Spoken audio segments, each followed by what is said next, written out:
Wir verbinden jetzt. Also USB-Verbindung, die braucht man, wenn man Windows Touch machen möchte. Bei reinen Tuyo-Anwendungen braucht man dieses Kabel nicht. Sind wir soundtechnisch, wir sind synchronisiert, haben wir es zu vorhin gemacht. Wir haben ein USB 2.0 Kabel, das reicht aus, um UHD 4K mit 60 Hertz zu übertragen. Netzwerkkabel, das ist total wichtig, damit man Tuyo haben kann aus dem Bildschirm. Und auch total wichtig ist ein Stromkabel. So, schließen wir an.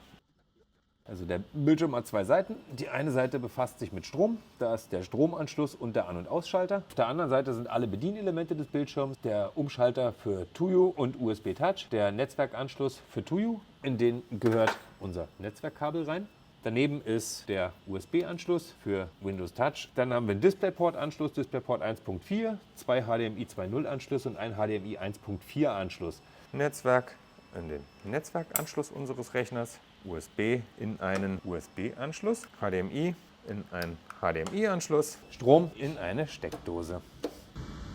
Grundsätzlich kann das Gerät über zwei verschiedene Wege seine Touch-Signale an den Rechner senden. Kann es einmal über das Netzwerk tun, mit Hilfe des Tuyo-Protokolls, und das kann es einmal über einen USB-Anschluss tun. Wir haben für die Übertragung per USB das USB-Kabel angeschlossen und für die Übertragung für das Netzwerkkabel angeschlossen. Er kann es aber nicht gleichzeitig.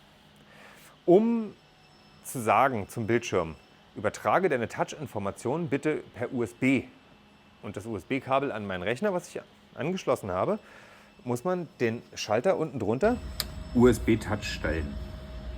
Wenn man das gemacht hat, hat man im Prinzip den enthaltenen Touch, den verbauten Touch-Controller mit dem USB-Ausgang unten verbunden, direkt an seinen Rechner angeschlossen. Das ist wie wenn man einen ganz handelsüblichen Touchscreen an seinen Rechner schließt. Jetzt erkennt Windows das Gerät und bindet es als HIT-Device ein und man kann sein Windows ganz normal über Touch steuern.